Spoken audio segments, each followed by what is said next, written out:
How are you guys doing? That was very cheesy. Hope you guys doing well. So I see some people here. We have 20 viewers here. Thank you so much for being here. Um, Missing some reverb. I did add some reverb, and it was the longest reverb I can uh, possibly get. So one more time. Ah, that's way too much. You can actually feel the air in this reverb. Okay, enough of that. Let's get into the show, shall we? Cool.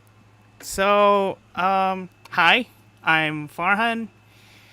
I'm a composer and a musician and keyboard player. I mainly do music for media and games. Some of you might probably know my recent production with HoloLive, and that's why we're here. We're actually we'll actually be talking about two of my productions for HoloLive.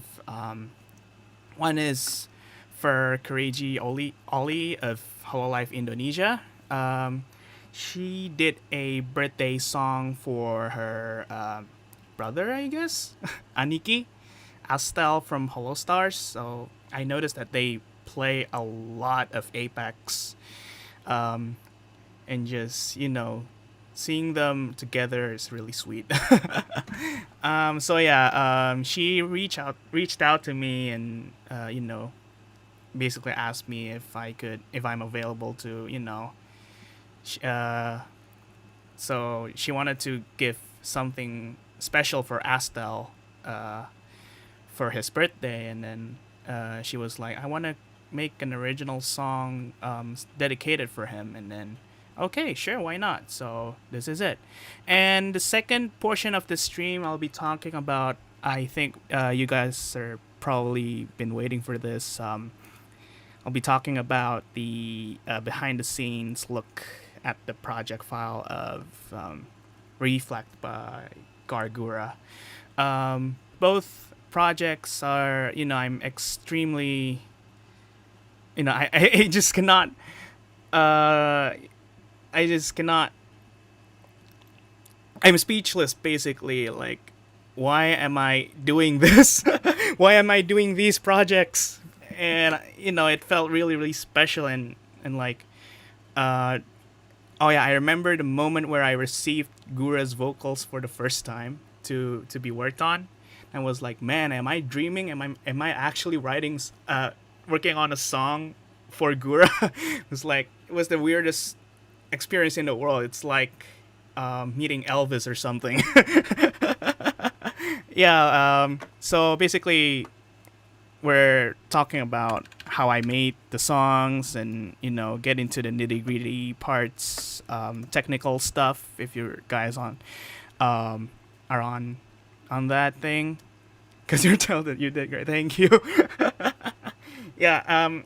Even today, I mean, even until today, I still feel like I'm still dreaming with all this HoloLive things, because they're basically really, really talented people, and there could have been a lot of options that they could have chosen, and they decided to choose me instead, and it was like I'm really honored, basically. Cool. So this project that we're looking at is a song called Aniki He. I think it means for brother or something. Ollie sang on this. It's not an official Ollie release though, but you can actually see the song being streamed on Astel's birthday stream. But I think um, because they're none of the clean audio version, that I'm just gonna play the song from the beginning, you know, just to hear what it sounds like. Is audio okay?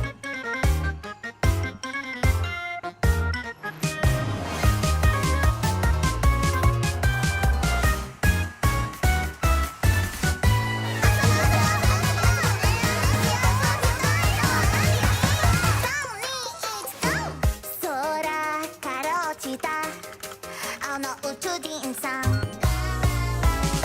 つも笑っていて前を向いて歌もお話も上手すぎてゲームもうまくて何者なの本当だよなんだよそれでもうまくいかない日もあるよねそんな時君に叫びたい You are the greatest もうよくやったからとそれだけ言いたいけど邪魔したくない気まずい空気にならないようにどう伝えればいいの彼を見ていてよみんな笑わせたと自慢したいけど恥ずかしい結局後ろからでもいい応援するからずっと輝いて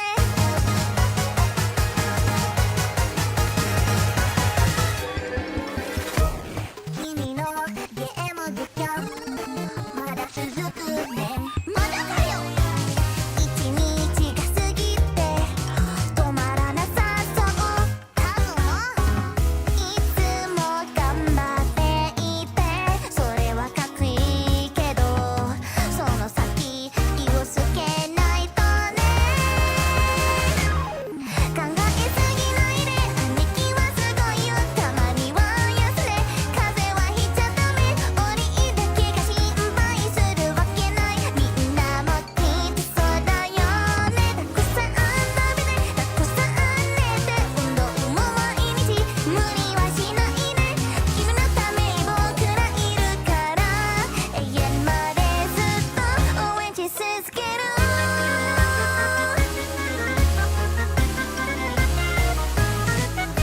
君が優しすぎいつもいてくれてその親切に向くために俺に何ができるか You are the coolest もう一番だからそのことなんでしているのかな念のためもういいかい言うから君がずっとナンバーワンなほら見ていてよオリの兄貴がみんな笑顔にした世界は照らした妹からのメッセージを聞いてねお誕生日おめでとう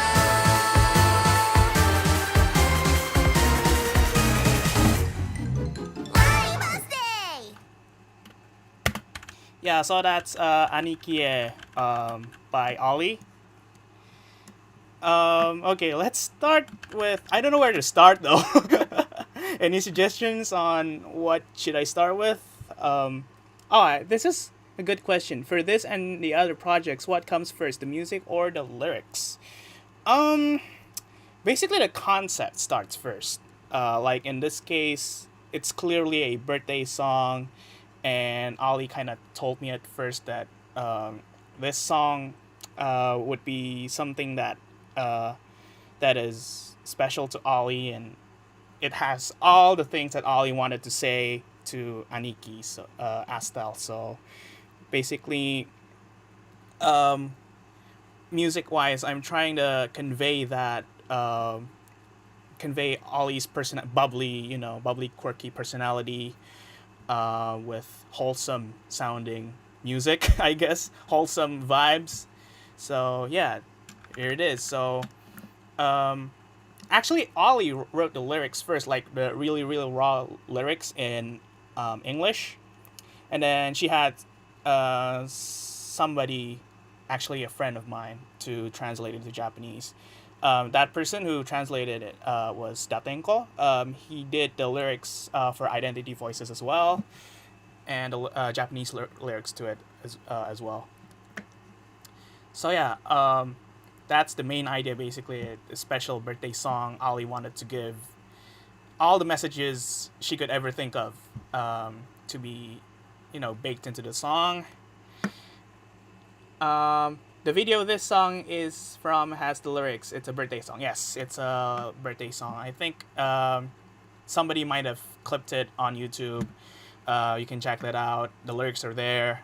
It's a very wholesome song. Yeah, she's so sweet. That's So Cute, Criminal, that I had never ever heard that before. They should publicize it more. Yes, Datenko. He did the Japanese translation. I mean, the lyrics. I mean, he developed it more on top of Ollie's like raw lyrics. So that's what happened. So okay, music wise, let's get into the technical side of things, or like, not trying to be too technical though, but let's see what time has to offer.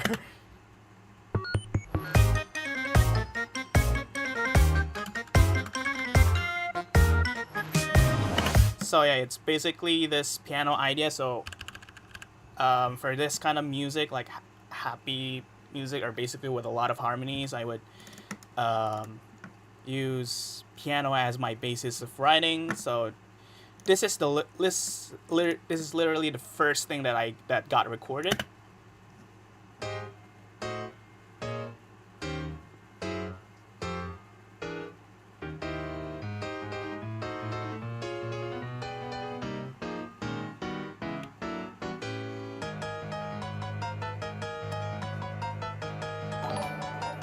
Oh, thank you for the subscribe. I'll read that at the end.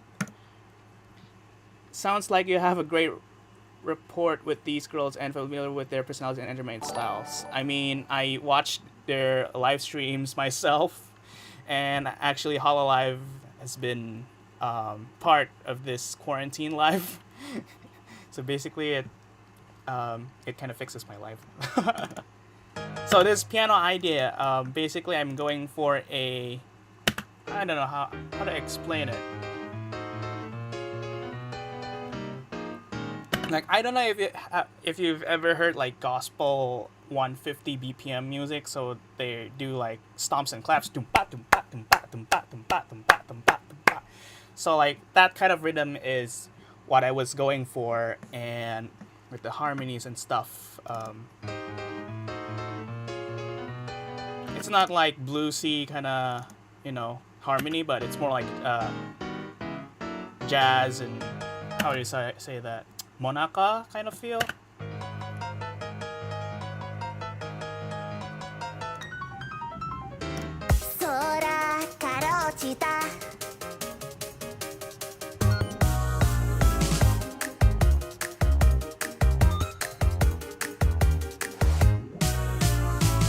And although with the piano, it's pretty static in this part,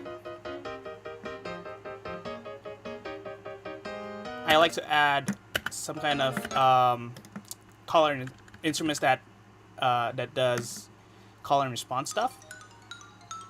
So in every time Ollie kind of have pauses, I have this xylophone doing its runs and doing its thing, and then whenever there's like a gap, I did this xylophone bit, very reminiscent of Disney and cartoon music, Looney Tunes and stuff like that.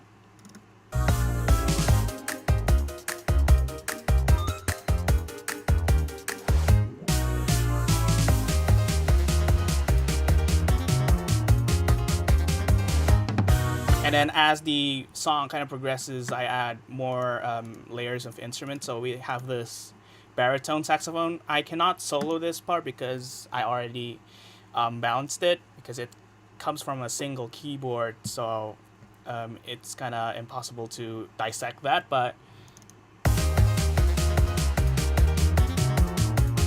very reminiscent of, again, gospel music. Tumpa, tumpa, tumpa. I don't know what that's called, but you know what I mean. Thank you.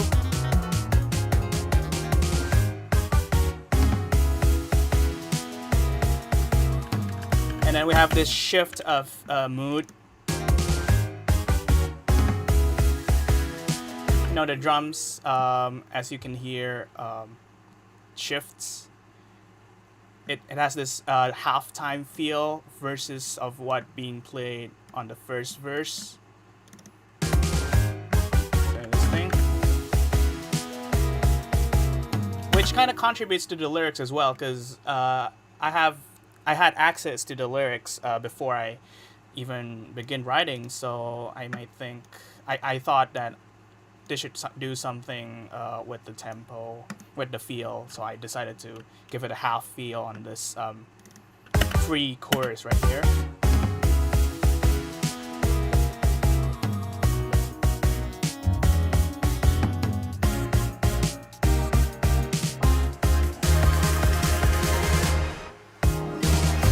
Then once it builds up to the chorus, I have this harp doing an embellishment, sort of. You know, I had to record this rolls, like literally, you know, gliding the keyboard, like something like that. It's pretty fun. What happened to my mouse? Okay, never mind. We're good. We're good. So that part right there.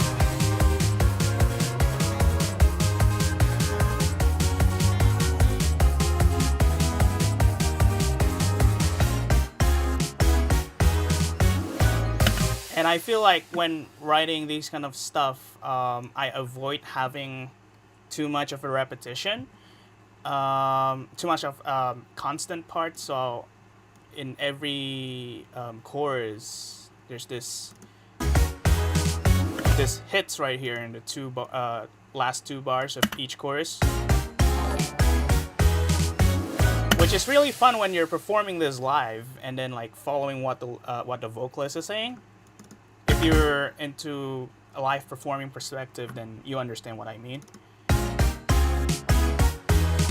You know, being in unison with the rhythm, stuff like that, that really contributes.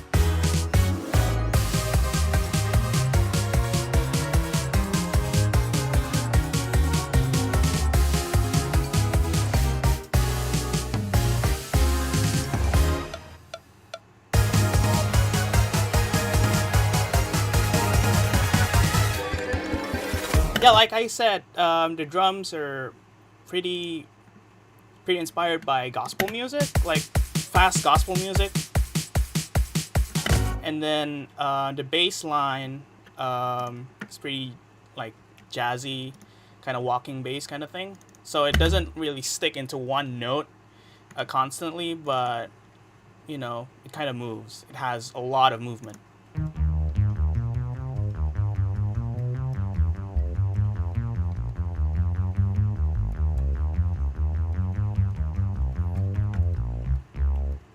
And to make things, okay, so this bass sound is actually an acoustic bass sound, but I layered it with a synth bass, like down, down, down, down, down, down, down, down. That's how it sounds like. If I isolate the synth bass, you get this sound, like this rather funny sound. I mean, I want to achieve something quirky, so this is what I decided to do with the bass sound. Layered it with sawtooth sound, a little bit of, you know, resonance, and then put that on top of the acoustic sound. Whoa! What a thunderstorm that was.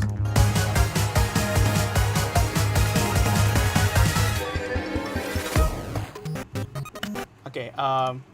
So that was basically the main part. We have the main harmony part with the piano, added orchestral instruments and, you know, pads, synthesizer pads.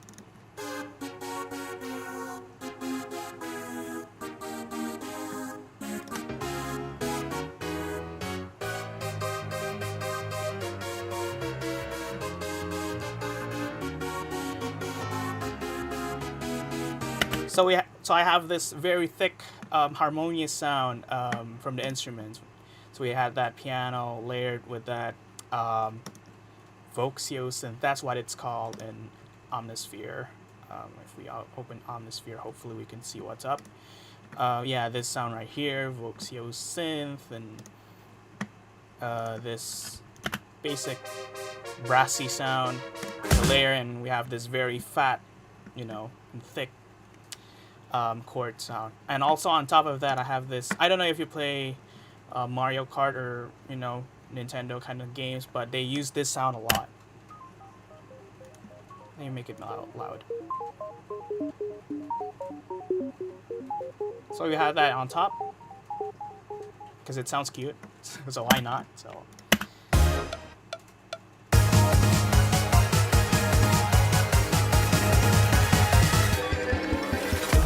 And this is my favorite part and Ollie's favorite part, the sudden 8-bit kind of break right here. If we can loop that.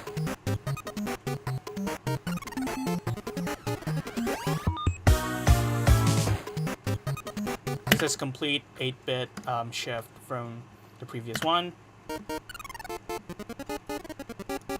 Ba, ba, ba.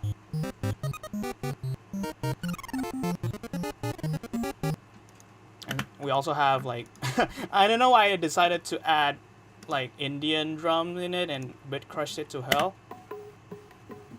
So if you hear this, it's kind of like ethnic drums. I don't know, it it kind of works in this context for whatever reason. The ethnic drums.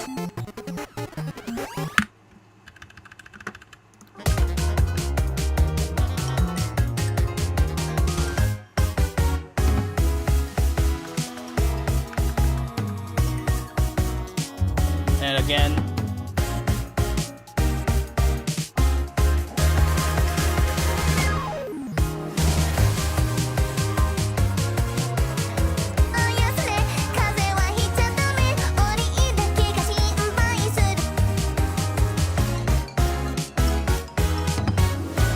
and then with the second chorus, I decided to add more layers, especially with the timpani, to make things more thick here. If you can hear it. And so that's the timpani right there.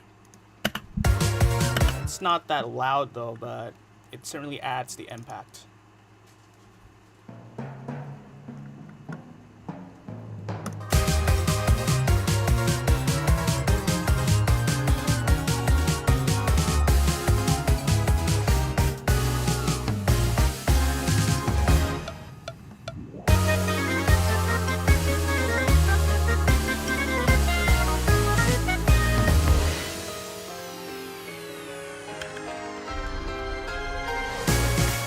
Also, this breakdown, initially in the first draft it wasn't there, but Ollie asked me to do a breakdown in this part, so I did.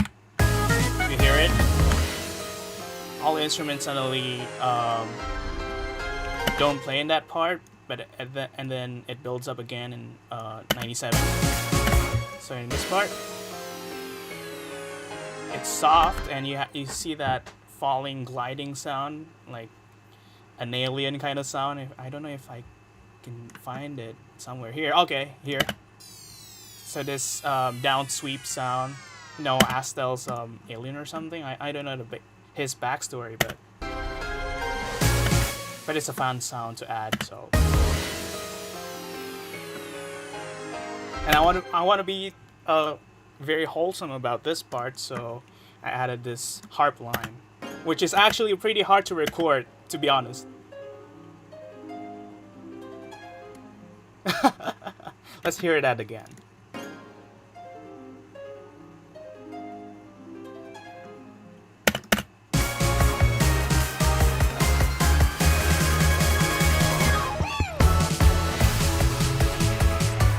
Oh, there's this shouting sample that I added.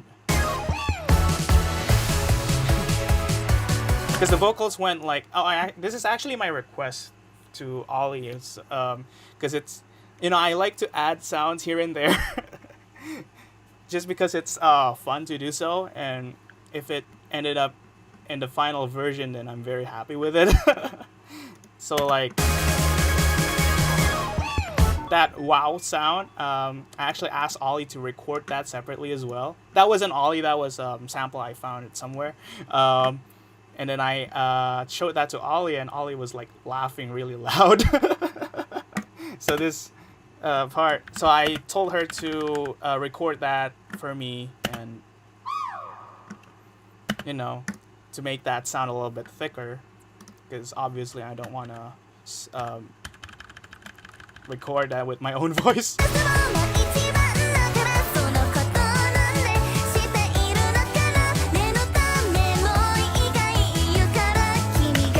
Do you spend a lot of time adjusting the MIDI for parts that are difficult to play, or do you practice to execute perfectly instead? I usually strive for I actually avoid having to edit a lot of things at the during post production. So like, I would actually try my best to play it the best I can, so I don't have to edit them, like painstakingly edit them. If you know what I mean. Because editing actually takes a lot of time versus it takes more time to actually edit things versus to record that perfectly, you know.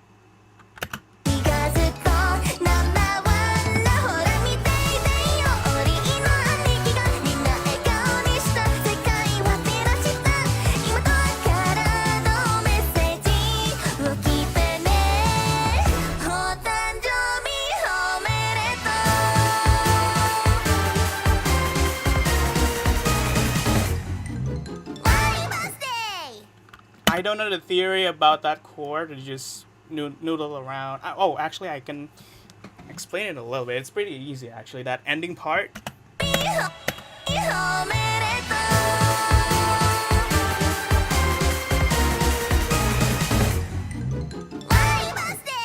So this part right here. Let me play that with the piano alone.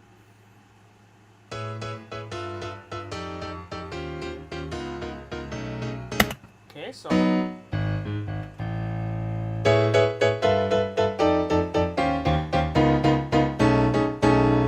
it's basically having the same pattern, the same chord figure, but then you shift it whole steps down. So you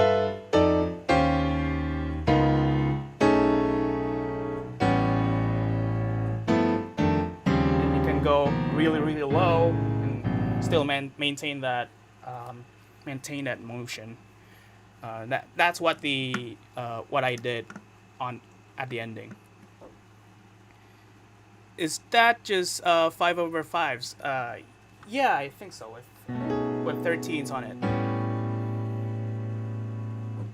How long have you been doing music professionally? I don't know. I think since, if you mean like earning money through music, I guess I started doing doujin Vocaloid music when I was in middle school, and then starting to making Vocaloid music with some of my friends at a local Vocaloid forum, and like starting to sell it in places like so I'm from Indonesia, in case you don't know.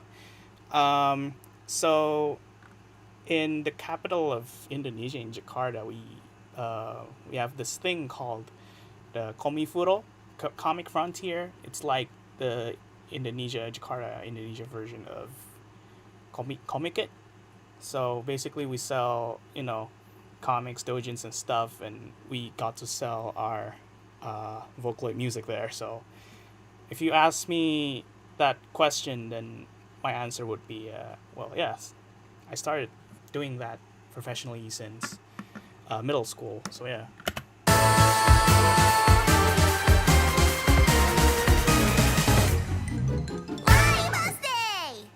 Yeah, that was a fun part too. The ending is the most fun part to write. I actually like that part really very, very much. Yeah, the project is fairly simple in terms of sound design and stuff. I use my hardware keyboard for some of the sounds, like the organs you just heard, the ice bells, the baritone saxophone. And then that's why the reason I cannot solo them is because they're already baked into one source, which is my hardware keyboard right here.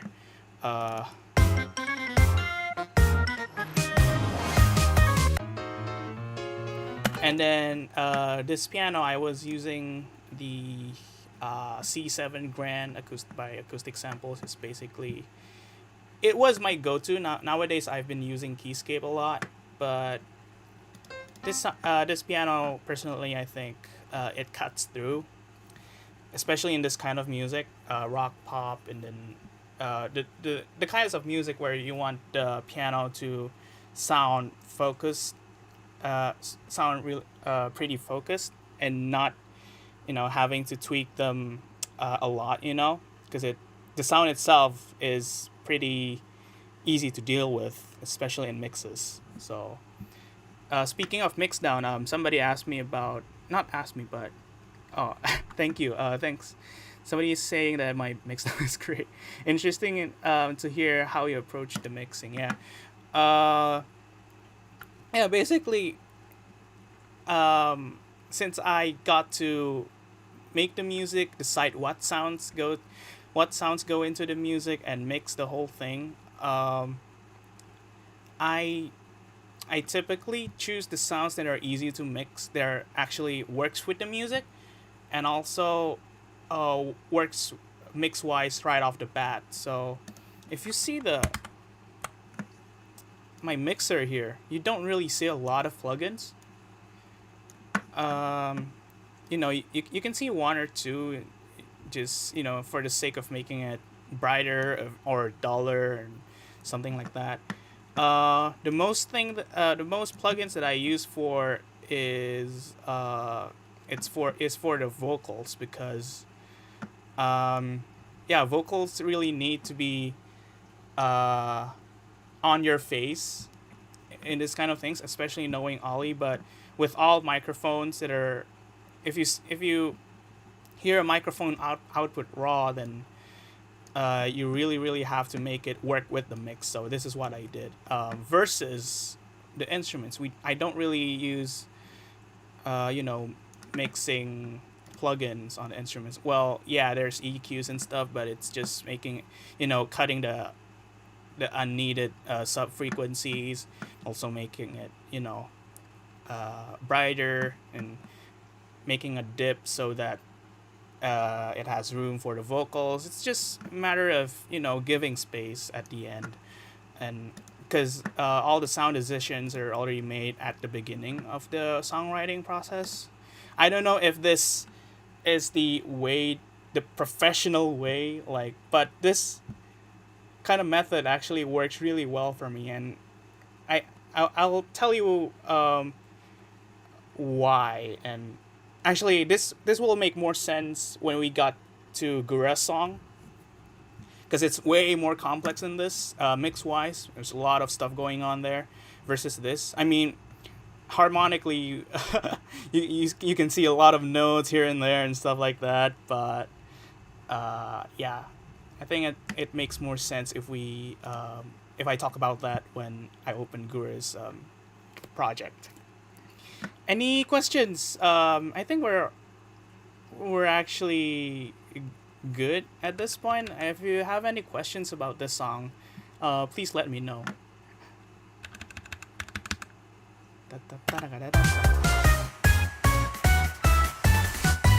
Oh yeah, as I scrolling through things, I think I'm gonna point out interesting sounds that are used in the.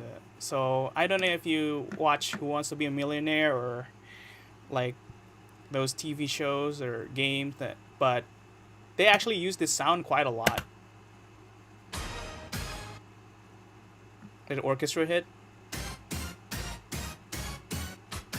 I think a lot of games from the 90s use that sound. You see, it's the sound, this particular sound, to accent the beats, like the impacts.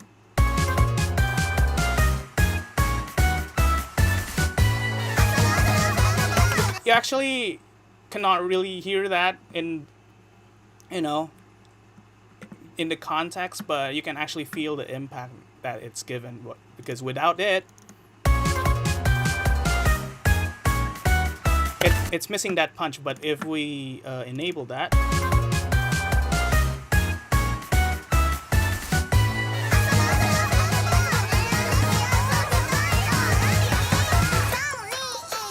Yeah, so that's the it says 1080 Techno Head. It's because it's from the Roland JV 1080.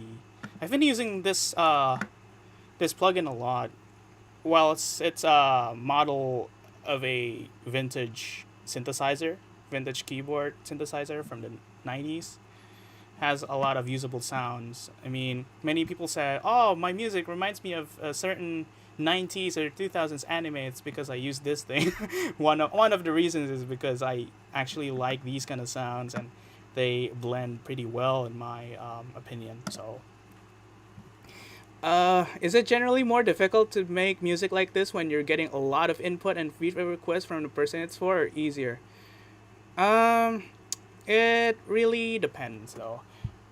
It really depends on the feedback and request. If it's something minor, then I can actually deal with it. But it's actually getting challenging when this it didn't happen with these, but generally, like from what I've heard, people pointing out sounds that weren't actually there, but they said it's there. Like for example, you know this person said this there's a trumpet, but there isn't actually a trumpet in your composition. So that happens a lot in media composition, or especially when you're dealing with people that aren't that familiar with music. Layering once again proves to be the secret weapon. Yes, if you can layer, why not? I think there's no reason to not layer, because especially with the vocals, I actually layer okay, on top of the main vocals and the harmonies. You actually hear this la la la la at the background. I actually use two layers for each note, and then pan it left and right. Actually, it's fun to loop this part. Let me do that.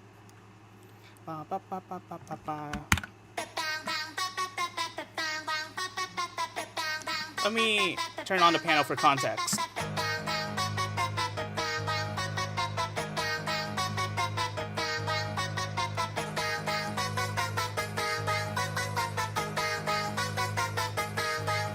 That's when actually you have each note having two voices spread left and right.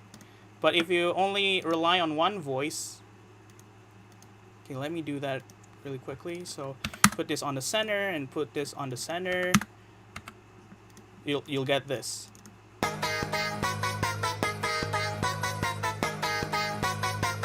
It's not as spacey versus this. It actually really opens up the spectrum. It sounds more fatter and thicker that way.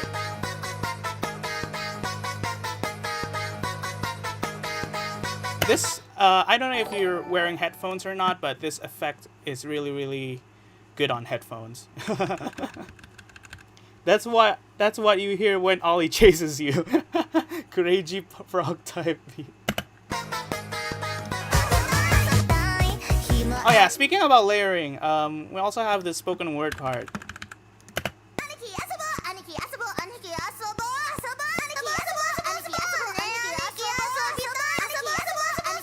So I have one separate Ollie pan to the left and one separate part on the right.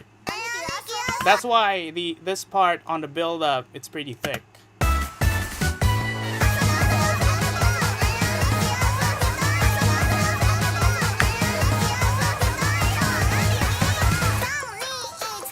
And then suddenly it collapses to the center when it gets to the verse. This part. When Ollie says, 3, 2, 1, go.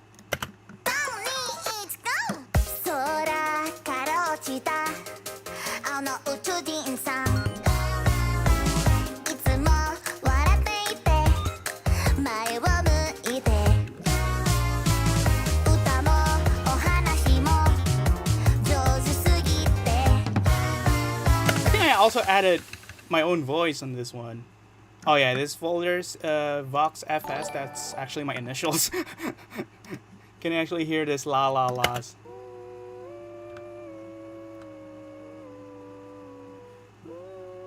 Yeah, I actually can hit that note. おメッセージを聞いてねお誕生日おめでと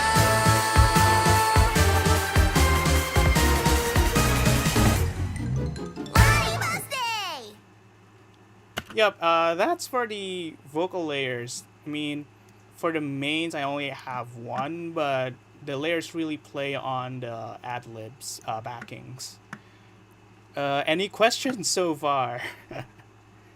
Should I do the up again? Should I turn on reverb and do the up? It's pretty fun though. Let me know if you have questions in the comments, in the live chat, before we move on to Gura's reflect.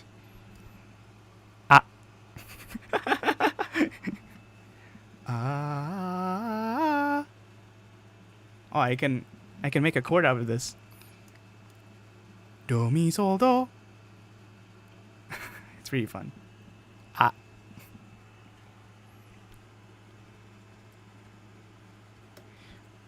When are you going to debut as the first live music producer VTuber? I think there's a couple. There are a couple already, or there's Lobotics. If you ever find her or him on YouTube, this VTuber actually makes dubstep or hard bass music and somewhere around those lines. If you're ever familiar with Camellia, this VTuber does that music.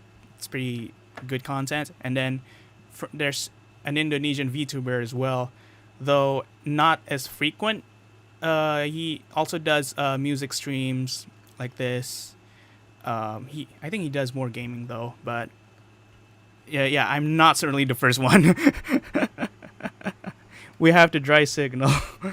Has this been released or will it ever be so? So when it sounds really good. Yeah, it's been released, but not officially because this is Ollie's gift to Astel for his birthday. So Astel did play this in his stream.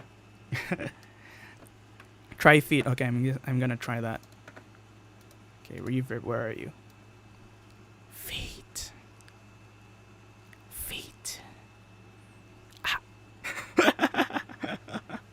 Oh, this reverb is damn so long. 11 seconds. Yeah, so we don't hear the effects on your voice when you do them. Feet. Okay, cool. So you don't have any questions? If we're cool with this, hope you enjoyed that. I'm gonna move on to Gura's song called Feet, not Feet, Reflect. Are you guys cool, or do you have any questions? Gonna wait.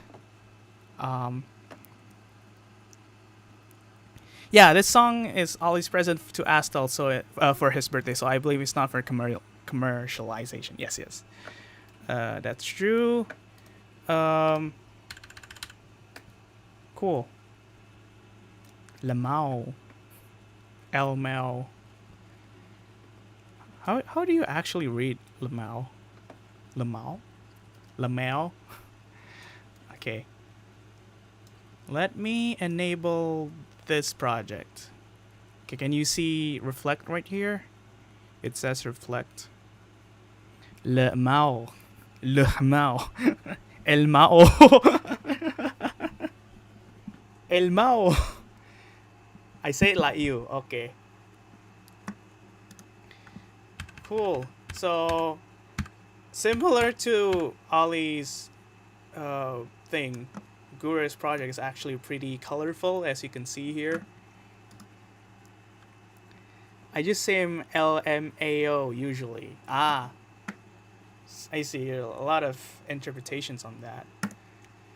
Okay, let me turn on this project and hopefully it runs. Because this project is pretty CPU intensive because of the vocals. I use excuse me, a lot of effects and layers and stuff. Hi, Titaneer. Hello. Okay, while we're at it, is there anything from Reflect that you like to ask? Fry me up some bacon. Oh yeah, we're definitely going to reveal what that sounds like, because it's a pretty fun sound to hear, and also the preset name is pretty funny. Fry me up some bacon. For Reflect, I like the transition of genre in the middle of the song. It's not a shift in genre though; it's a shift in mood, I guess. But thank you. I'm admittedly curious about the bacon. Actually, Latin version was amazing. Thank you. You work with this girls purely online? Yes, online, and yeah, we just pass files back and forth and stuff like that. Remote recording, and it's pretty effective than I thought. Actually, been doing this thing since I was middle school, high school. Ever since I do this Vocaloid thing. Uh, if you okay, a lot of questions. Thank you though. What was the predominant musical theme for this track? Okay, so this song, although harmonically it's isn't as complicated as Aniki or Identity Voices or Gate Open Start or the other music that I've done before. It's actually a pop song, and honestly, writing a good melody for a pop song isn't really hard because, you know, the chords that they're using are really, really common. And then, like, to get an actual original hook that is catchy but not also stealing from others is pretty hard. So, accidentally stealing from others. So, like, it took a little bit when I was trying to write the melody.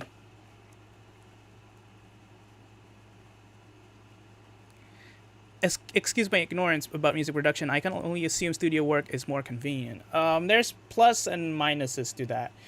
When you're in a studio, you can actually see the musicians in front of you and then like tell literally what you want as a producer to to them. And then like studio is a creative space, so like everybody tends to be more inspired, and then like ideas come quickly, and with collaborations it's more fun. But this also works, so I'm not complaining.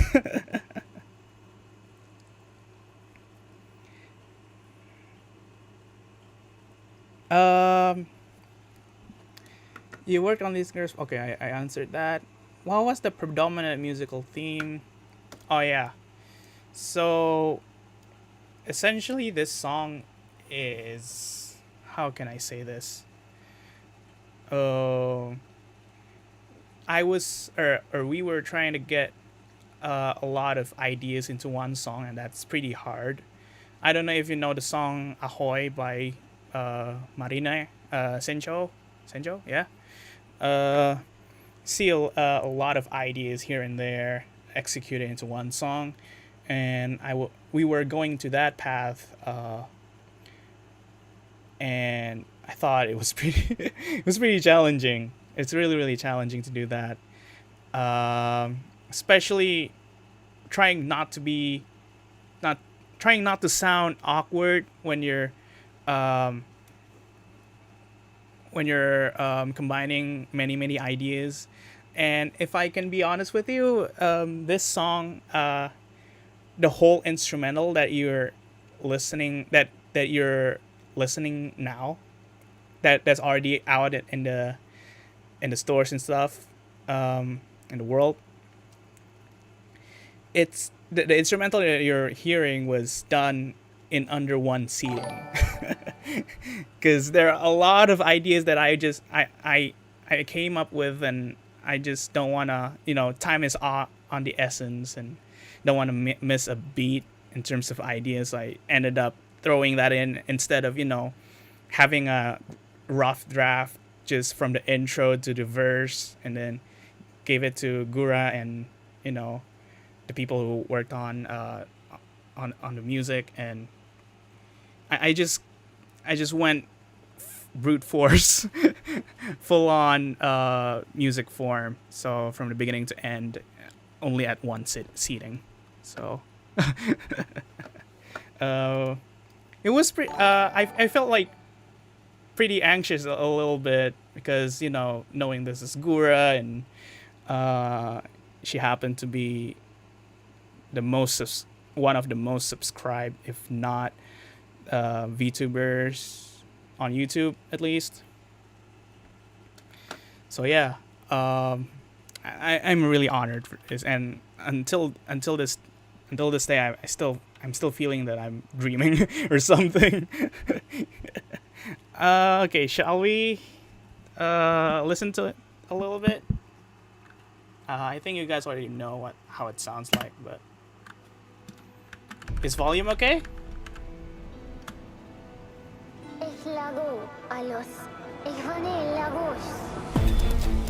Okay, I think I'm gonna.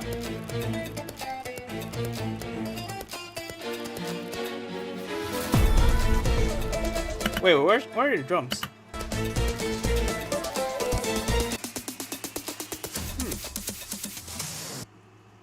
Are the samples missing or something?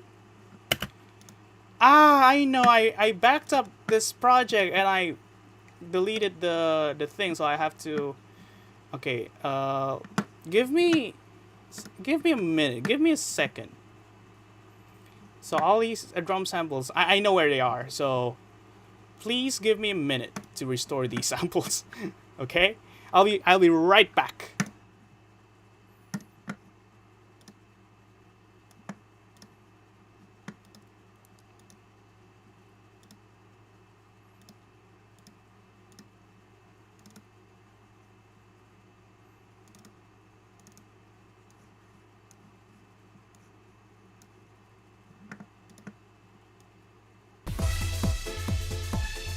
Oh, meanwhile, enjoy the background music.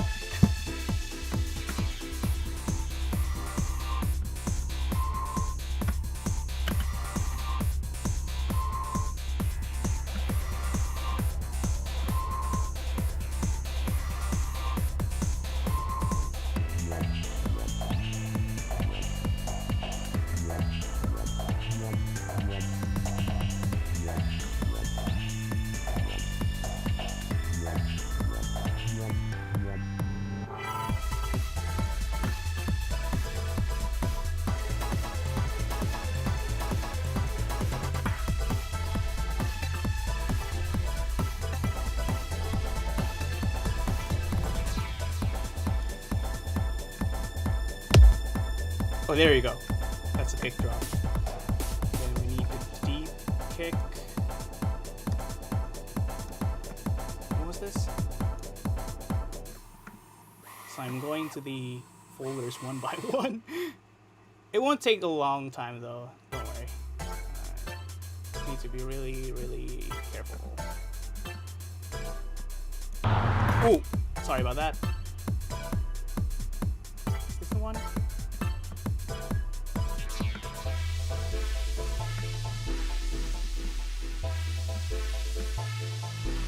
Yeah, this stream will be archived, don't worry.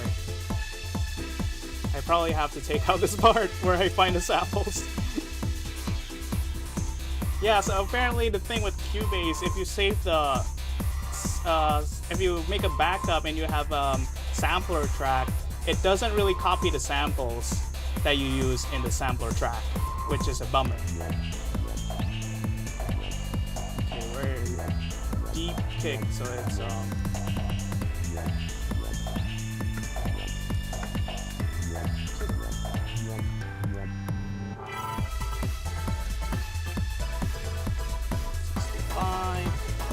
ooh, that's one.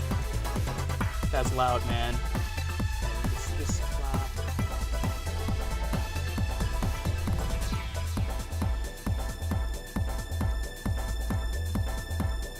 Essential EDM.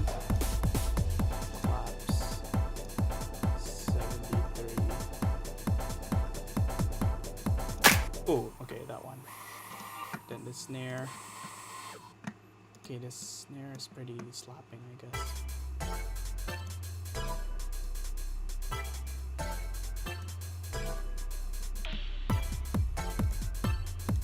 Oh, okay. That's loud. And then hi-hat. Yeah, I don't know where this is.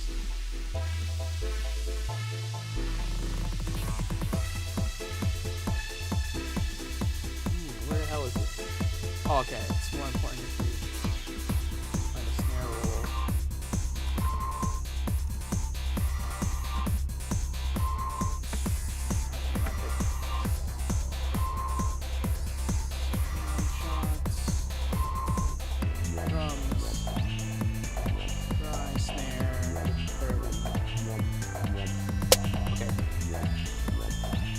There you go. Hopefully we're good. 2, 4. 3, 4, I meant. Okay, cool. So, do we have all the drums?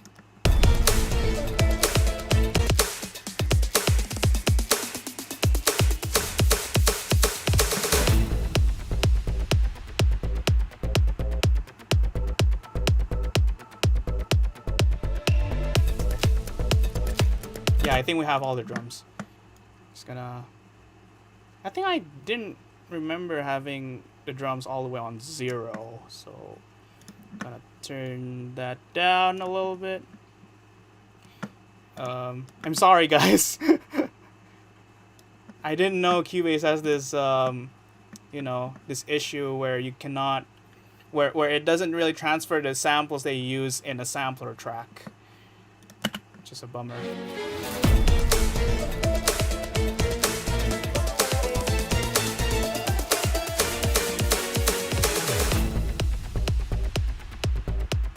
Yeah, so basically this song, okay, let's continue.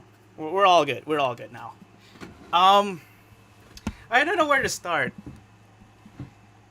I had a lot of ideas because basically they wanted a song with deep kind of sounding and not being cute, because yeah, they're not going for a cute theme. I think probably Gura said that in her stream. So she's going for this eerie, epic theme, I guess. With Greek, she was pretty particular about the Greek sounds with the kitara. It's actually a harp-like instrument, but I ended up finding a bouzouki here. I can actually isolate that for you.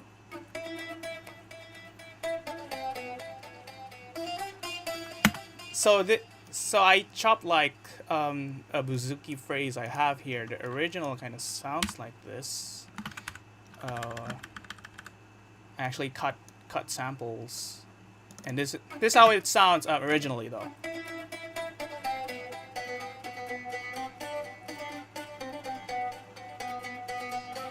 That's basically the idea I got, and with the Jaws theme, because it's I'm writing a song about a certain shark, so why not throwing in a Jaws reference to that with the orchestral stuff here.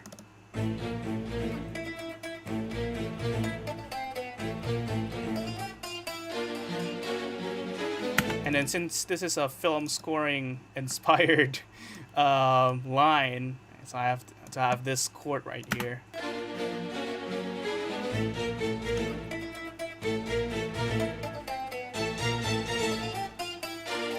I don't think you can get copyrighted for that, because the Jaws theme is actually from a symphony that existed years ago. I don't know if you have watched about John Williams taking, you know, certain bits and pieces of classical music and make it in film score. I think Star Wars was actually inspired by a piece from Korngold, King's Row, a very, very old film, and then it's just there on Star Wars. It's very similar sounding. At first I was like, is this going to be copyrighted? But knowing that John Williams didn't get copyrighted, So there's that. So that's the main motif, if you will.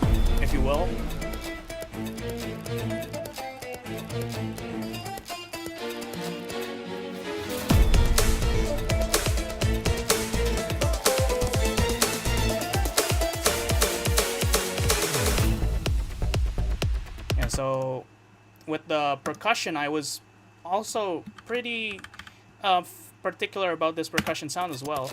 I want to give it an organic feel rather than wholly electronic. So you can hear all sorts of percussion there, shakers and metal striking sounds.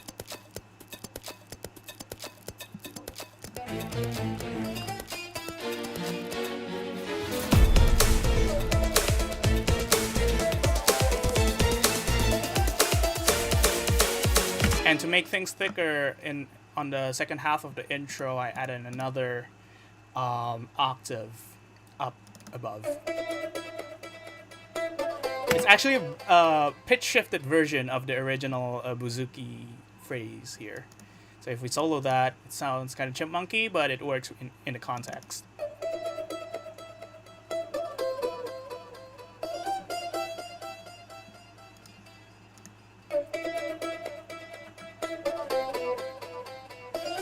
Was that percussion bit also a sample that you have? Yeah. I think I got it off a pack or something. Yeah, off a pack.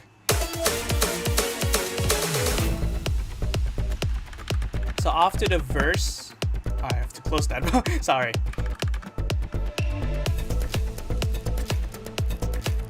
So I want to have this deep ocean kind of feel. So I went into this part and have a 4 on the floor kind of kick drum here. 2, 3, 4. Pretty really straightforward sound, and then we have this bass line that I recorded here.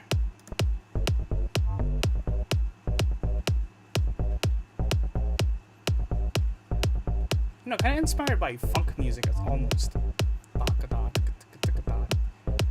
Or if you know the song by Queen, what was it? Bum bum bum ba-da-dum, Under Pressure, or Ice Ice Baby, has a similar vibe. So that Queen's song did bum bum bum bum bum ba-da-dum bum bum ba-da-dum dum. So really, it's not that deep, but it has this eerie quality to it, and I wanted to have that, and this is what it is. And it's pretty challenging to actually mix this song, because right now my situation is I don't have a subwoofer. I don't have like really big speakers. So I just rely on these headphones and also the speakers that my car has.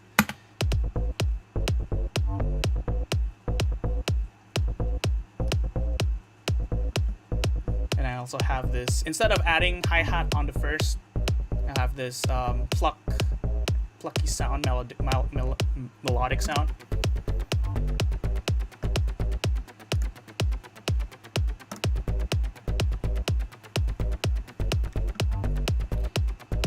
And then this harposphere sound kind of lifts up the elements there.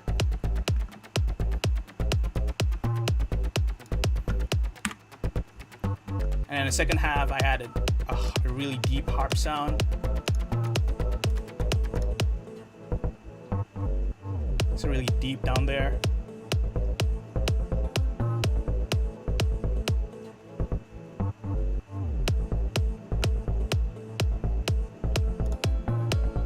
And also, yeah, there's this one Middle Eastern sound that I have. It's called the bandura. I think it's not Greek at all. I think it's Middle Eastern, like Iranian or something, somewhere along those lines.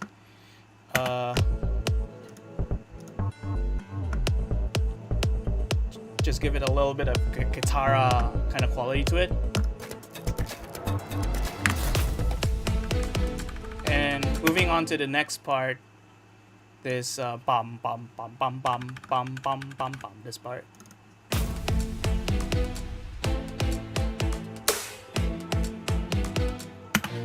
Uh, every part on this sounds great on its own and becomes amazing shelf together. Thank you, thank you. What inspired you to add the side trans part? Found it super unique and love that section so much. Thank you, thank you. I'll get to that in a little bit after we got into the part. Um, how do you use your car speakers? Do you have to get the track on a phone or something to test it? No, actually. Oh, so this is basically a Mac Mini that I use for everyday production. But I also have a laptop. And just since I use the same plugins and stuff like that, can just easily transfer the project file um, to the laptop, and then get an aux cord and plug the laptop in and see how it sounds in the car and make really really subtle adjustments when I listen to the car, and compare it compare that edit to the ones or when I hear it like in my headphones and stuff like that, cross checking stuff and back and forth and so forth, making sure it's bopping in every uh, every situation possible, I guess.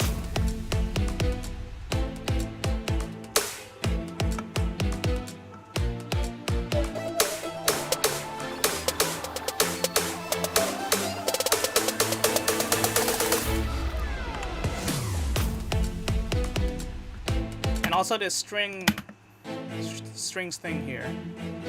Okay, fun fact, this, because I'm a cheapskate, I use free orchestra. You can actually download this for free. It's from Project Sam. It's a pretty decent sounding orchestra library with albeit the limited articulations they have, but it really works on this context. And I'll actually have another string library called Spitfire Chamber Strings, but I think they sound too too small and not that thick, and this happens to be more bigger sounding, and I decided to use this as a basis of the string sound, and then use the other articulations that this doesn't have. I mean, obviously it's a free thing, it's a freebie. What can you expect? So I fill in the gaps with some Spitfire chamber strings for the special techniques like the spiccatos, the tremolos, the trills, which I will get into later. I think the drums shouldn't be mixed this way, because when I restored the samples, it got into the standard level where it was originally so it shouldn't be this loud. Okay, let me adjust it a little bit. Okay, maybe the kick's too loud. And that's more like it.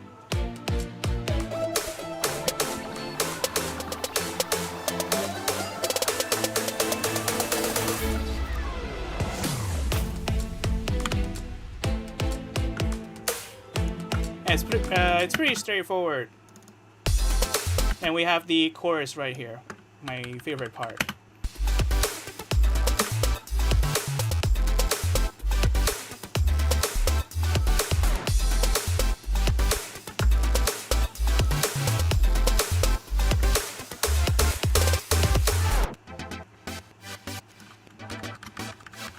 This is how the chords sound like on its own.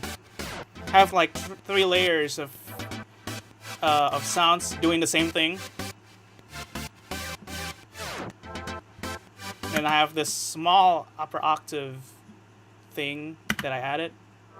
I think it's an organ sound from the 1080.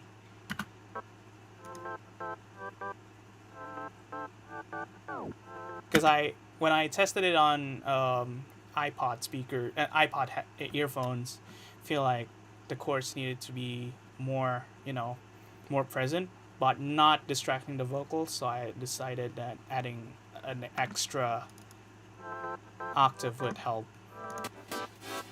And this is a more basic sound, but all of them together have this pretty fat sound.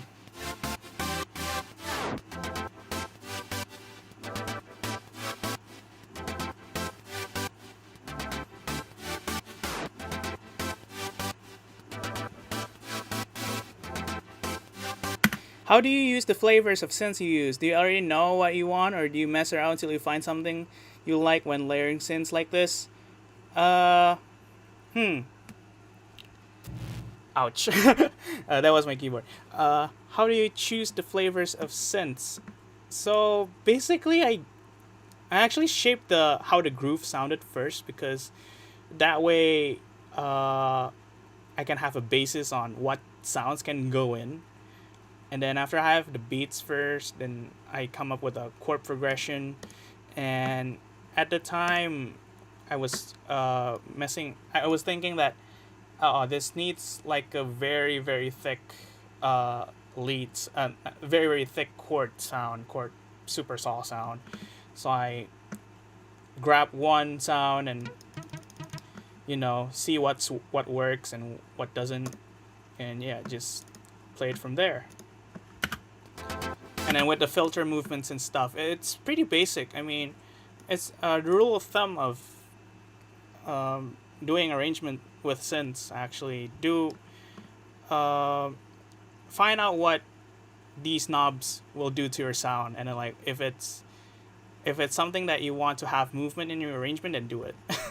And this happens to be the filter. When it closes and it opens, when it closes, it has this percussive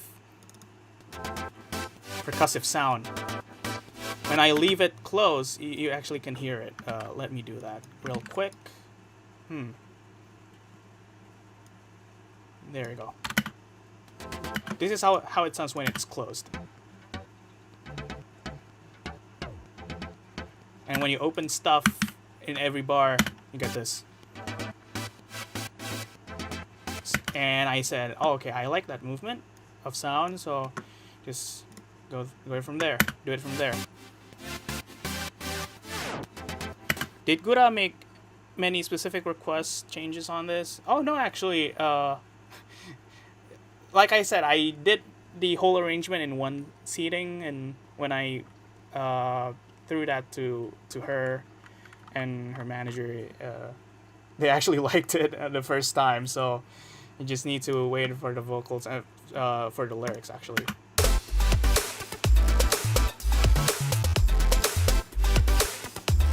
And for the bass, it's really, really straightforward. So we have this. So basically, in this song, we have like actually 5 bass sounds. So on the first one, we have this bass sound on the pre-drop, and sorry, on the verse, the intro and the verse. So that's the first one, pretty deep and chorusy. Who made the lyrics? Neko Hacker made the lyrics, and Gura made the lyrics. And then on the chorus, we have a more aggressive sound.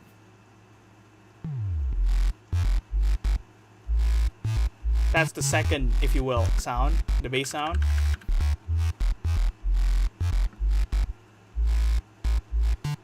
Although I could have added like more growls and stuff, but I didn't have, I thought it was enough. And they liked it anyway, so just leave it that way.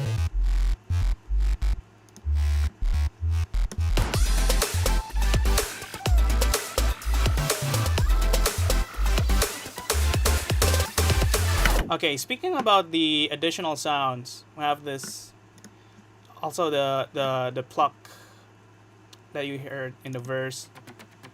It's also there in the chorus as well. Filling out the gaps. Because if you see here visually, you can see it's filling out the gaps that where the chorus doesn't really play.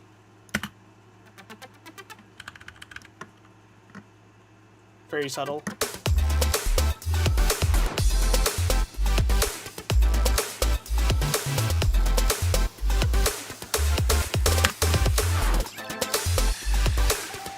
And then there's this distorted, I think, bacon sound that you guys are all wondering what the heck that was.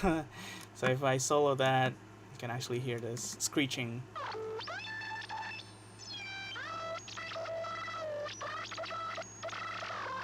It's a cool sound.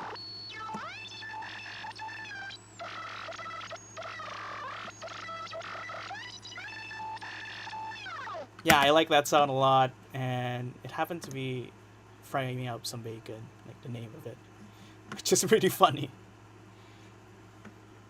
Bacon. So did you provide a melody as a placeholder for the vocals first? Yeah, I wrote the melody first, so Hacker and Gura could actually have an idea what the song gonna sound like. Yeah, the bacon. Let me play it one more time. And every time you play this, every time you play on a keyboard, when you play the same note, it actually gives different effects. So I don't know if you notice in the instrumental versus the original version, but if you pay attention closely to that bacon sound, it sounds different in those two versions because you know, they're in different. I export in different passes, and therefore it sounds different when you press it. Like the same when you press it again and again, it will give a different sound. So if you notice this sound, if you compare the original version to the instrumental version, then this particular sound is actually pretty different.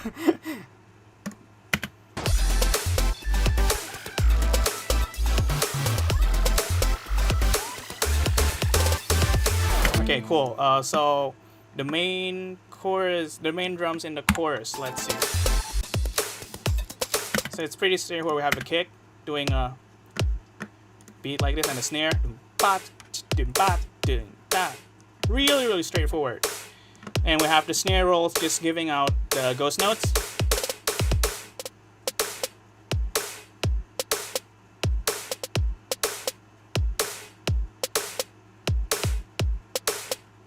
I don't know if you listen to Gray or Zed, but I like their drums sound so much that I actually try to, you know, I'm inspired by them. So this is why the drum sounds like that.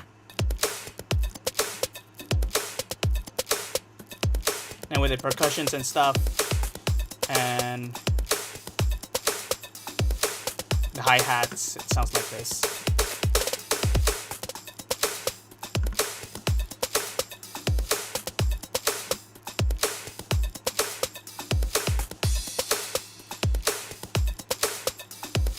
Okay, moving on to the break part.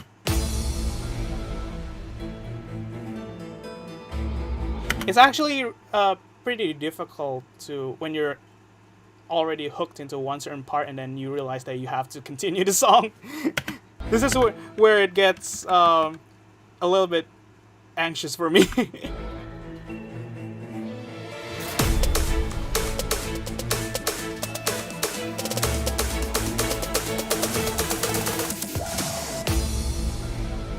So I mentioned about 4 bass sounds being used in this song. So this is another bass sound.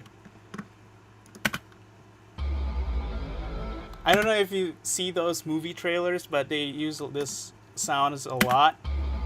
Like bomb in the world or something like that. Bomb.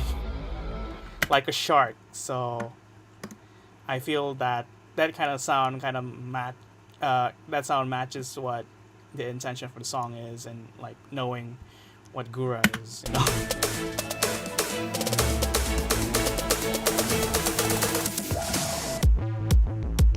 Oh yeah, this part. Many people are asking about this part. It's actually the easiest part to make because it sounds so minimal.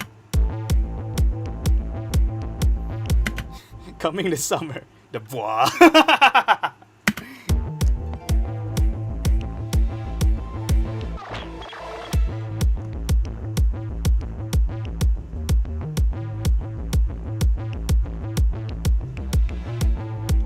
I only have one layer on this. There's this track called Bass Triplet, and this actually has some modulation happening throughout. So this is the first half of the side trance part. I have the filter all the way down. This is where the rap goes, and then on the second half we have the sound kind of open up.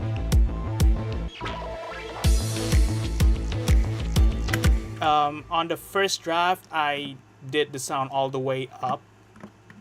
So if it was the first draft, you would hear something like this instead.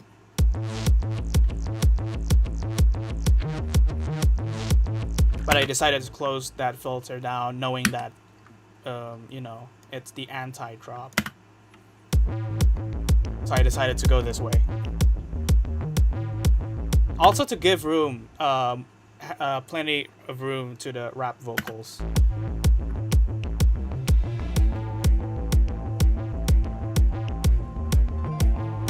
And also the strings accompany.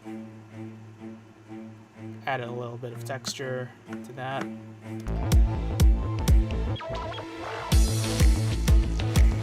And then when it gets to the second half, you have the filters open up versus the first half. Notice the difference?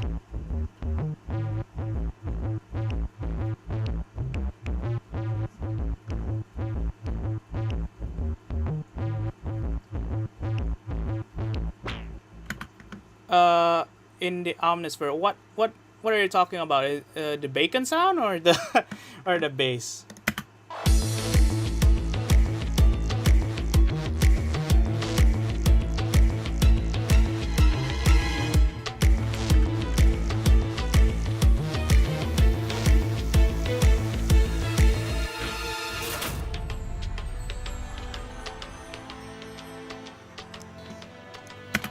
Oh, the bacon sound. Yeah, it's not actually a bacon. It just happened to be, the preset name is Fry Me Up Some Bacon.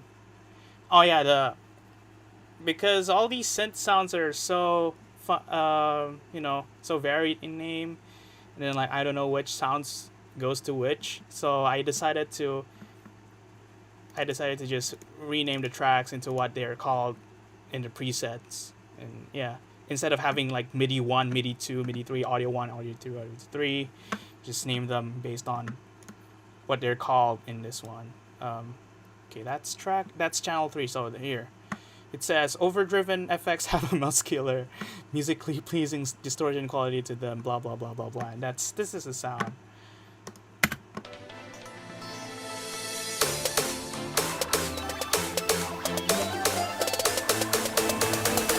Then we're at it again on this part. Oh, did I miss something? Oh yeah, I missed this. This is actually thicker in the orchestral side though. If we isolate the harp and loop that part just for a bit, just for this 4 bars.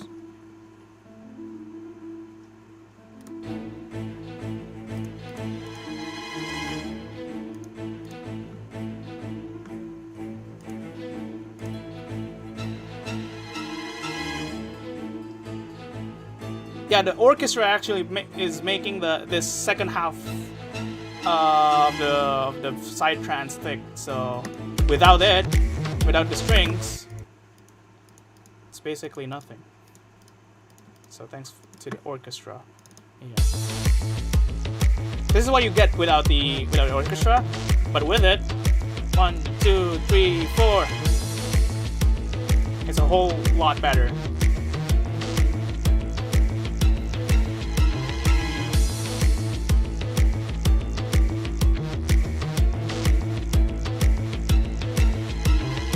Also, there's bits and pieces of the strings.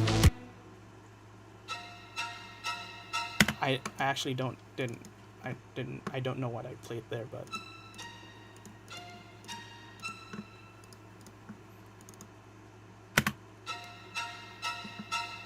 I don't know if you know the movie, that old movie this where there's a person taking a shower and suddenly this person stabbing. I forgot what the movie title is, but there's that sound in that movie, and that's basically the soundtrack. Was there a general melody in place or being discussed before the lyrics were written, or did you just get the lyrics and basically completely make the song around them? No, I made the melody first. There's even a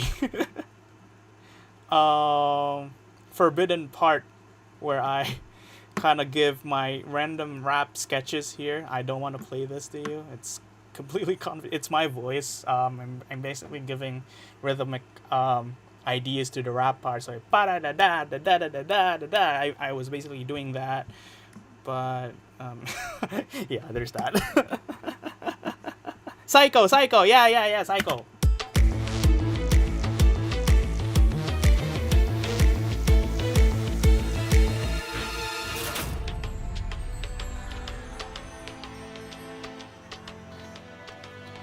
No, I'm not going to do that.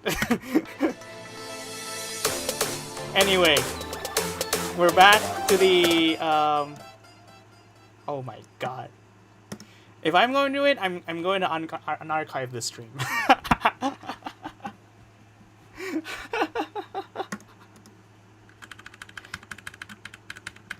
I should have not said that.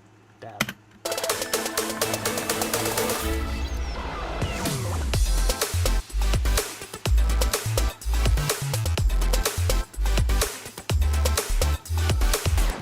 Yeah, we're basically back.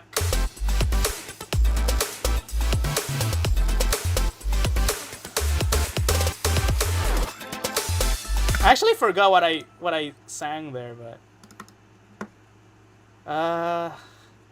should I?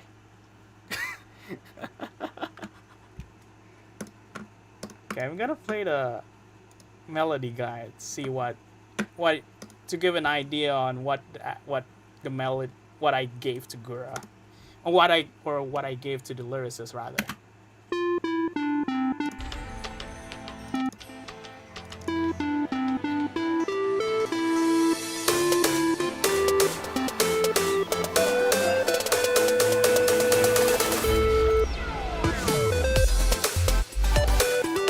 It's basically that.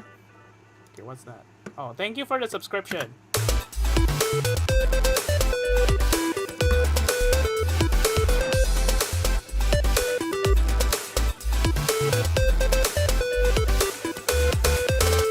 So that's basically, well, all the melodies that you've been hearing is not much of a difference than the melody that I had written. So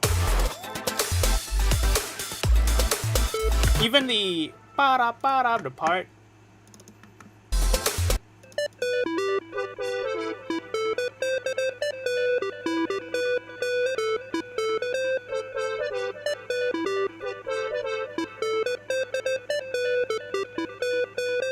Yeah, to give you an idea, that's how I work. So I wrote the melody on top of the music, gave it to the lyricist. They felt happy with the music, and yeah, they just wrote lyrics on top of that. So this is what basically what you were just hearing is what I gave basically to the lyric writers. Interesting, right?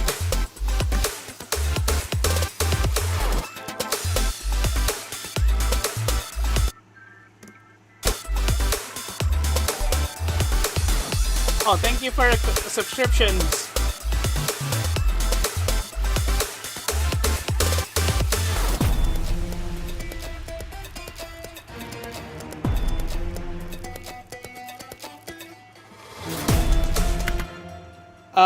Any advice on layering instruments or adding call and responses without feeling like too much? Less is more, I think. Start really small and think about, what's being the focus, and, think of what needs to be on the front and what's going to surround that element. So not just throwing things here and there and stuff like that, but everything, every single thing that you throw into your song, you should know the purpose of having that sound. Why do you choose that sound? Which is actually the basis of what I'm the basis of my workflow, I guess.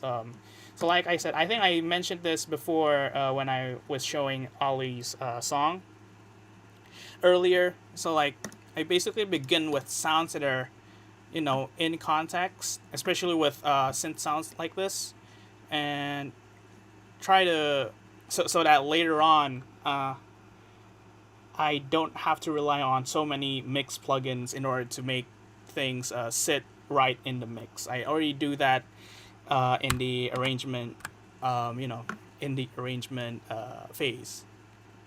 As you can see, I don't use a lot of mix plugins.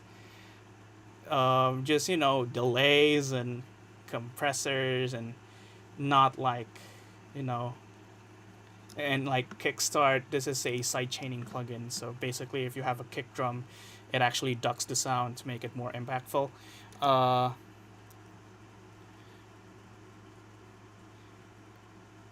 I don't know if it was, but what was your guidance for this song? How did you decide on so many moods? I don't know.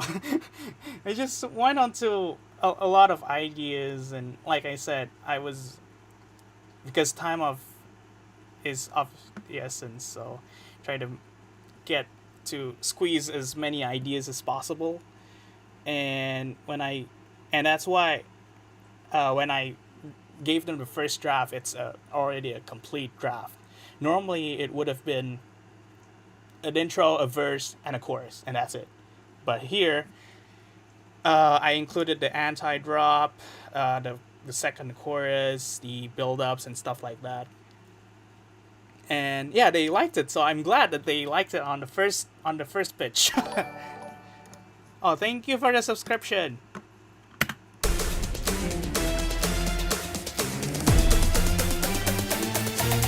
But the thing with because when you have a lot of ideas, you have to like keep moving on, and the hard, like I mentioned earlier, the hardest part is when you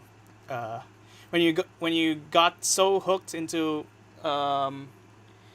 working on a certain section, then you already have your head bopping and so forth, and then you realize you have like half or 2 minutes of music that you need to work on after that.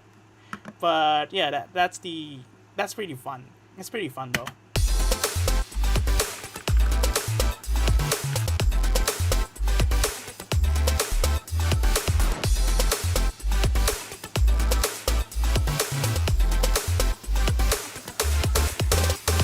Okay, speaking about the breakdown here,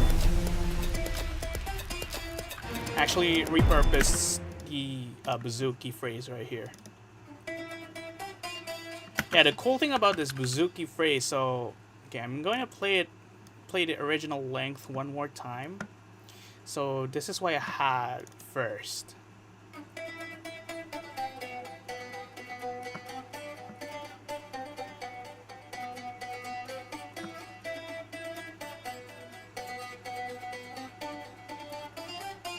Yeah, and then I basically just cut sections and put it into this section.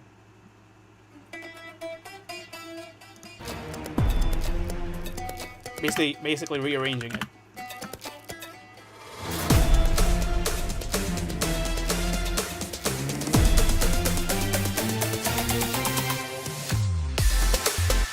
And also this string part.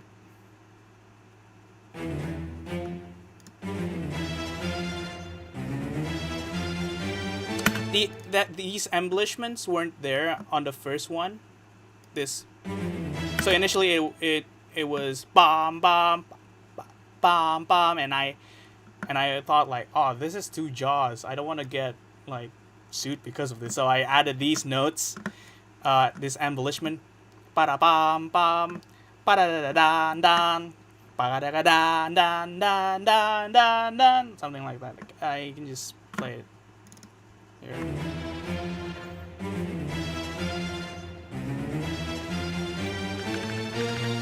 It is not the Jaws theme. It is not. And we're back with the chorus. The only thing I added was on the last chorus was this. Okay, where were you? Where are you? It's been a while since I opened this. Cutting supersaw and Irish flute.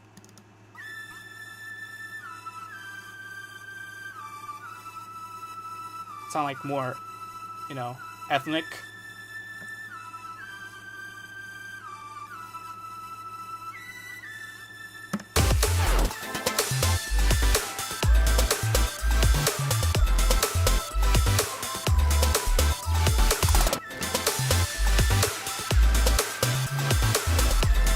And to make it more, to make more variations, I basically added one more voicing into the very last chorus. So compare this to this. I added a couple of notes on the top.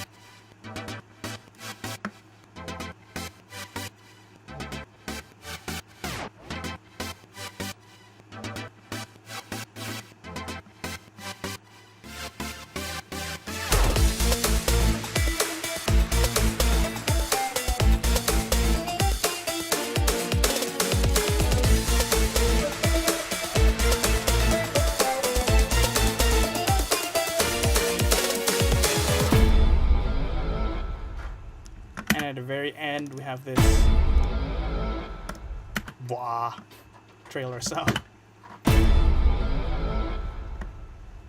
It's the George theme, not Jaws. Yeah, yeah, you can say it's a George theme. Was it the Minecraft stream that I don't know? Was it Miko that called Gura George or something?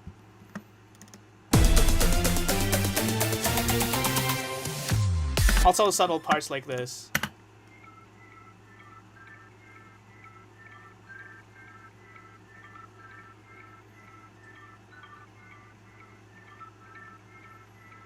George Jura, yeah. Yeah, I saw that clip yesterday.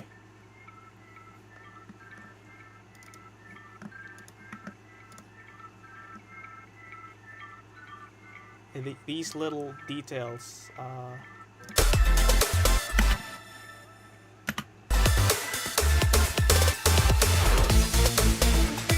I think Miko said Jaws, but Gura heard it as George.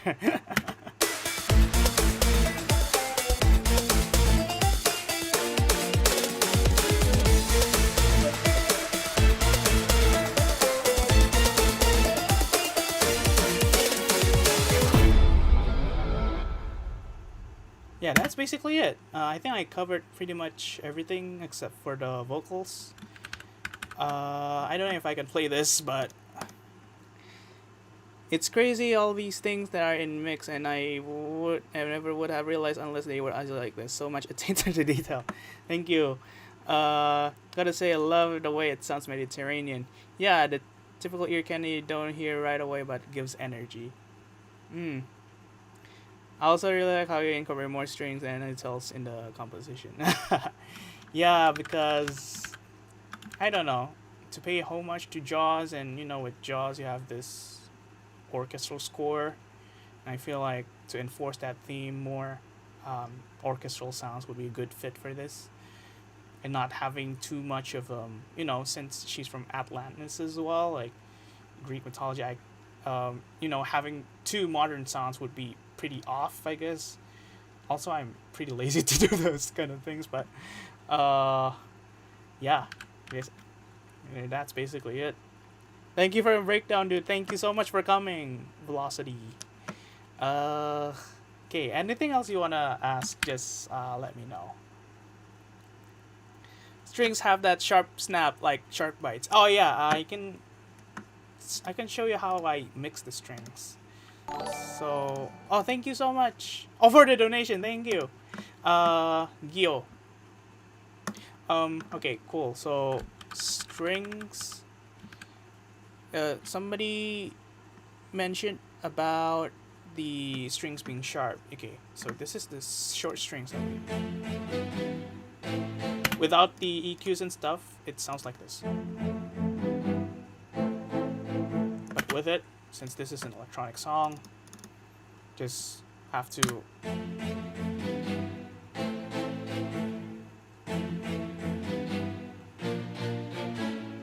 how long did that's how it sounds after I added more compression and turn up the high end on the string sound, because on its own it doesn't really cut through, but with it, there you go.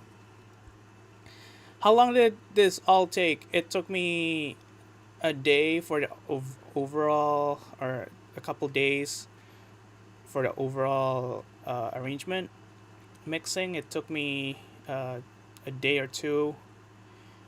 Yeah, that's basically it.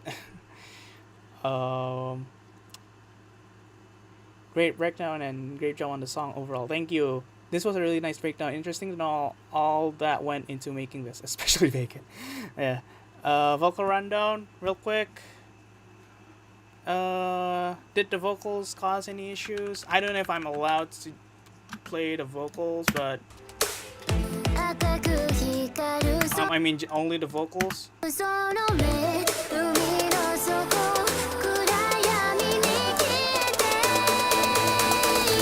Okay, basically we have the main vocal, obviously, and then the harmonies, harmony 2. The way this was recorded was through remote recording. I actually made the vocal guides for Gura so she can just follow along. So I had to do all these extreme octaves, like that, especially the backing vocals. There's none of my vocals in here. You did that in less than 4 days. Well, yeah. So in total, it took me. Oh, thank you for the donation, Christian Arcega. Yeah, I don't know. It just took me a day or two for the overall arrangement, because I got so hooked, and with all these ideas coming, just put it in, and they happened to like it, so I was pretty liking it at that point. Blessed vocals. Yeah. Okay, on vocals. Main vocal, harmonies, backings. Backings went like, the alt Gura that, does the call and response thing. Yeah, there's that. And then, the interesting part, the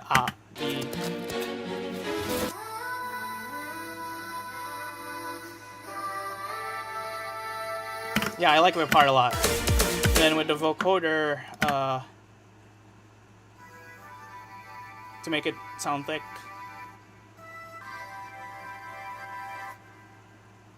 There you go. Do you put any pitch correction, or does her vocal practically on pitch? Like I said in a comment, she's one of those singers that are really easy to deal with. So just make it, making it tight, basically, and on its own, she's already sound really good. So that's why I told you it took me like a day or two to mix.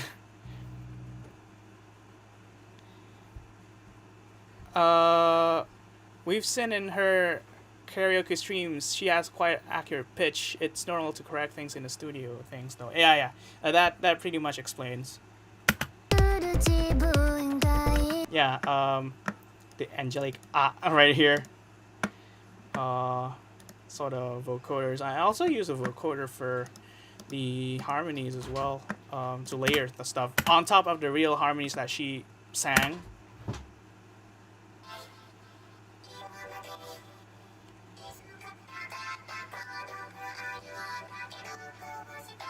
So basically I play whatever on the keyboard, and her voice kind of follows the pitch that I play on the keyboard, and that's how that sound formed.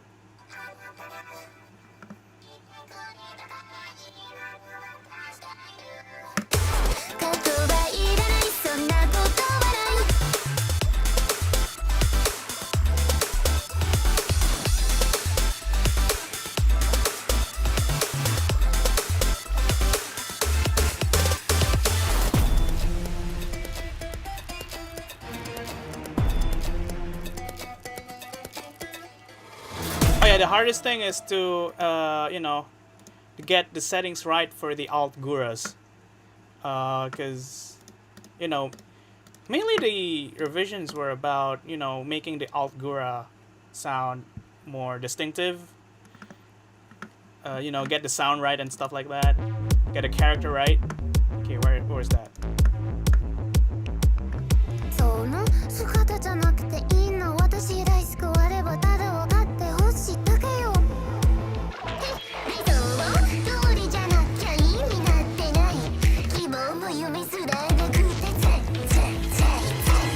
あなたらしさあるのかしら After not just making it thick, but there's all sorts of effects like delays and these airy effects that you.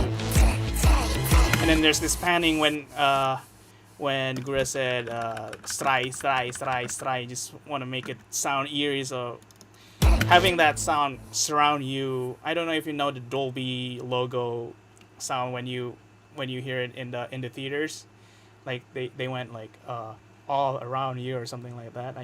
I love that effect, and I played it here.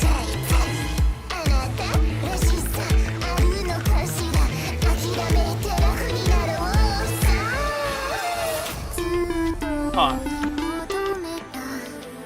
私なりの答え自分には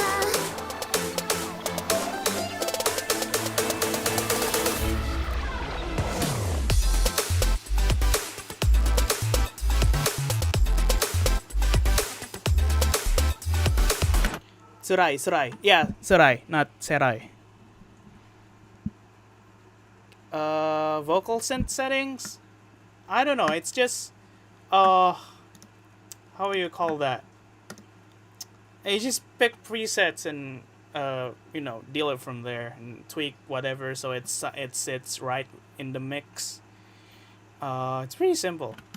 Just experiment with presets. There's a lot of those people where they go like oh, using presets is cheating. Well, if it's making your work fast and you get good results out of it, well, that's your choice. That's your artistic choice, and there's nothing wrong about it. It's like when you play piano, and then why would you have to build your own piano when you can just play it and buy and play it, And as a media composer myself, I do music for games, and in fact I'm how can I say this? I've been working on some games and some short films as well. I've worked on some short films as well, and like time in that kind of work, time is of the essence. So you have to be really fast, and having things that can help you with your inspiration really is the key in this kind of work. So oh, thank you for the donation. I don't know how to pronounce that Russian characters, but thank you so much. Okay, anything else before we, because I know Gura is having a stream in 10 minutes. So any last questions that I can answer? Feel free to ask those, or else I can just play the bass and drums alone.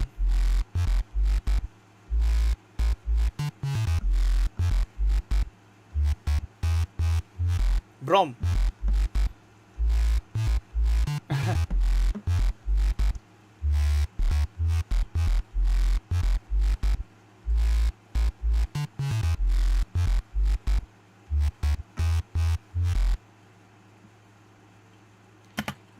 We're used to watching like 4 streams at a time. No worries.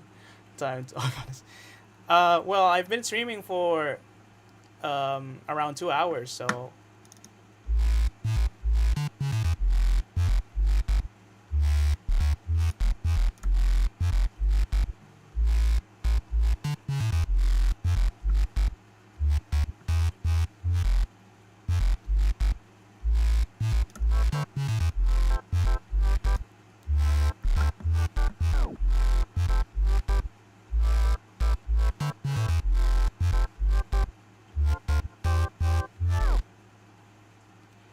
Thank you for the words, guys. I yeah, still to this day, I'm still feeling like I'm still dreaming. uh, what do you start with when making a song? Basically chord progression and how the basic groove should sound like. I think it's important to have a really good groove. Oh, thank you so much for the donation, whoever that is. Jason Lawrence, thank you. Jason, thank you. Just saying. Sorry, thank you for the song. Thank you, thank you. Oh my god. Man. Um if I'm being honest with you, HoloLive actually changed my musical life. Without HoloLive, I wouldn't be this happy with music. Yeah, Gura streaming soon. So I think if you don't have any questions right now, I think I'm gonna end the stream now. But feel free if you wanna ask stuff on Twitter. If I can answer, then I'll be happy to answer. Uh, this was my first time watching the stream. Thank you. It's easy to understand. Thank you. Uh, just from hearing the release version, you can tell there are a lot of subtle details. This breakdown is really informative. Thank you. Dude, you're making such great music. One of our favorite entertainers. I hope you get to make much more music with Gura and higher holes. Yeah. Yes, the rabbit hole is great, and I don't regret. I don't want to come out from the hole. Amazing work, man. Thank you, thank you, thank you so much. Okay. Next, I might do a next. Oh, thank you for the subscription and the donations I received just now. Looking forward to the future. I hope you guys staying safe. Wash your hands. And yeah, stay safe. Don't get into trouble, basically. And yeah, peace and goodbye. Bye bye. Oh, thank you for the donation, whoever it was. Miguel Slas. Thank you. Have a great night. Bye bye. And enjoy the Gura stream in 7 minutes.